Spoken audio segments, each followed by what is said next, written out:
What is going on, guys? It is Matt here with Search Engineers. Thank you so much for stopping by the channel. Today, we're going to be talking about Bing product listing ads again. Now, this is something that I've never done before. We're going to be doing a deep dive into my product listing ads campaigns.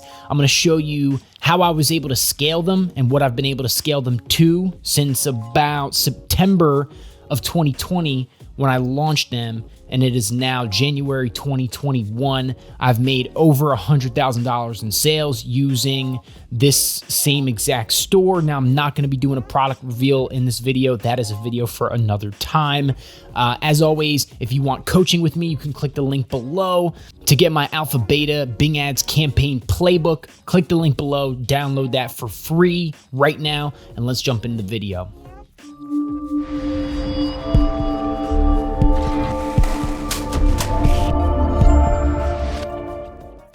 So the first thing to understand with Bing Ads is it doesn't work exactly as precise as Google Ads. It's just a different platform altogether. There's a few things that you're going to have to throw away that you learn from using Google Ads. Bing Ads is, in a lot of ways, it works the same exact way. Of course, with search text ads, you're appearing for things in the same exact way. Shopping ads, you're appearing for search queries that people are searching for in the same way you would with Google, but the advertising platform and the machine itself works very, very differently. I see like 20x to 30x return on ad spend with my Bing Ads campaigns, and I still pop up for search terms that are crazy that I would never pop up for on Google because Google's advertising machine, in my experience, just works much more intelligently. For example, one time I popped up for a keyword DIY chicken coop. Now, I don't sell chicken coops, so why I would pop up for that, I have no idea. But what's crazy is I still see 20x, 30x return on ad spend like clockwork, making a full-time income off of Bing alone. I do not have a job. This is what I do. Now, you're going to have to bear with me a little bit. I'm not going to be showing you certain things in here. Like I said, I'm not doing a product reveal. I'm not going to show you the brand names. You're going to see some things blurred out. You're just going to have to overlook that and just look objectively at the things that I'm going to be talking about. So as you can see here, I go over to entire time. Now, this is going to tell you, of course, is January 5th, 2018. And now it hasn't been that long. It's been about more so like 4 or 5 months since I started. You can see that I spent about $2,545 on Bing ads in that time. The conversion values that you're going to see in my advertising platform is not going to be 100% accurate. There's been some times where my conversions weren't working. They weren't registering properly in Bing ads, and that was going on for some time, and I had to go back in and fix it. So the number's going to be a little bit lower, but I'll also show you my Shopify backend as well. So it's going to see as you can see here, it's showing you $40,314.75 in revenue in the past about 4 months. And again, like that isn't even 100% accurate. That number is actually much higher. But I mean, look, like even if it was that, I'd be happy. Now, the way I structure my campaigns is I do an alpha campaign and a beta campaign. The alpha campaign, I'm going to be bidding more aggressively. Those are on the branded terms for my product. So if I'm selling a kegerator and the kegerator brand is Super Freeze Kegerator, I'm going to be bidding very aggressively on the Super Freeze brand. Those brand terms, if you don't know, those are entirely extremely valuable. People know exactly what they want. It's an indicator, it's an insight of extremely high buying intent. They know exactly what they want. They know exactly what brand they want. They know they want a kegerator. Now, if they typed in something like Super Freeze Dual Handle Kegerator X5 7, that's a very strong point that they're ready to buy right now, and you better be appearing for that term. So one thing I wanted to do is I wanted to walk you guys through my Bing Ads campaigns from month to month, from September, October, and November. I'm going to show you guys like kind of what I spent in September, how much I made in September, and like what I was doing and what I was thinking at that time to scale those campaigns and make those more profitable. So we're going to type in September 1st to September 30th, click apply. For the month of September, I spent $476.40.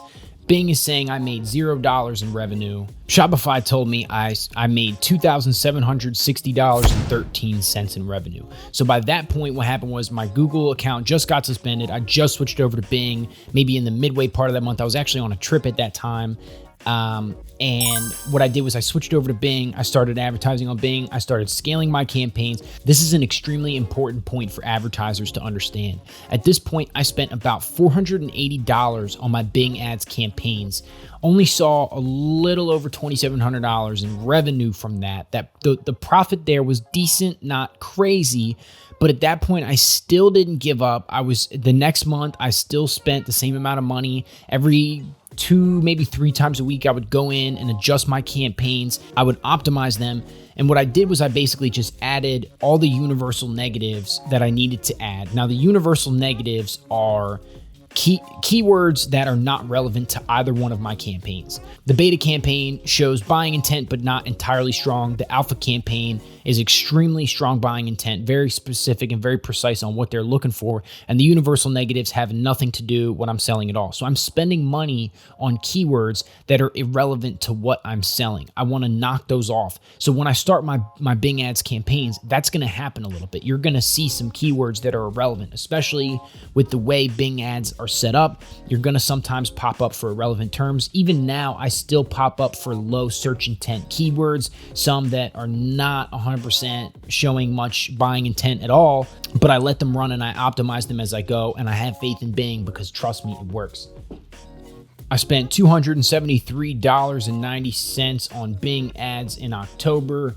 Bing tells me I made $0. Shopify tells me I made $16,501.65. See, so my conversions weren't 100% set up properly on Bing in that month either. Some of those sales were actually leads that I've been working on for a little while that came from other lead generation sources. So the realistic number that came exclusively from Bing may be around the $10,000 range. But look at that return on ad spend from Bing ads, $273.90 from October 1st to October 31st. And I generated 10,000 return on ad spend. Somebody do the math for me. I don't even know what that is. Like, I literally have no idea what return on ad spend is. I think it's like 50x or something. It's crazy. November 2020. Let's see how we did. Okay, Bing tells me I made $25,314.75, and I spent $370.54 on ads. Now, in my Bing ads training video, I'm not sure if it's on this side or if it's on this side, but definitely check that out, guys. I go deep into setting that up. I've been making tons of tutorials showing you guys how to set these up. Please work with me. If you want my one-on-one coaching help, click the link in the description. If you want my Bing ads, alpha, beta, campaign, playbook, click the link in the description. I'm trying to help you guys out. I'll do everything I can for you. I'll make free value for you. Let's go. Boom. Let's check out December. Okay, December 1st to December 31st, just this past month at the time of this recording. Shout out to 2021. Okay, Bing tells me I made $15,000 even. That's a little bit off. I guess I'm not the best at tracking conversions. I got to get better at that. We all got improvements to make. Shopify tells me I made over $32,000 in revenue. Listen to me, man. I'm trying to help you. I swear, this is crazy. Okay, and I spent $1,000.83 on ad. That's over 30x return on ad spend from Bing. Now, I was working with the coach. He hated Bing. He was telling me, dude, like, Bing is terrible. Get rid of Bing. Only work with Google. Only mess with Google. I was never able to get Bing to work. And personally, I just disagree. Everybody's got their own opinions. This is working for me. I'm making a full-time income off of one store using Bing ads alone. But at the same time, I don't want to teach you guys to only use one traffic source and only use one stream of income. I think it's extremely important to use many different traffic methods. I think Bing ads and Google ads, these are both great sources of getting traffic, but as soon as Bing flips the switch on you, as soon as Google flips the switch on you, it's lights out for your business. And I've been seeing this happen to a lot of people. So this teaches me to diversify my traffic methods, to diversify my e-commerce methods and my affiliate marketing methods, and to just keep growing and keep learning. There's lots of different ways to make money on the internet. Keep learning, keep growing. Let's go. Now, if you're getting any value from this, please like, comment, and subscribe. It really, really helps the YouTube algorithm for my channel to grow. This is a big deal. I really, really appreciate it. For those who've already been tuning in, again, thank you as well. It's super cool to see people just resonating with my content and getting value from it. So again, if you want coaching, From me, you can do it. Book a session today. If you want to get the Alpha Beta Playbook, you can download that in the link in the description. And I'll see you guys in the next video. Thank you so much. Peace.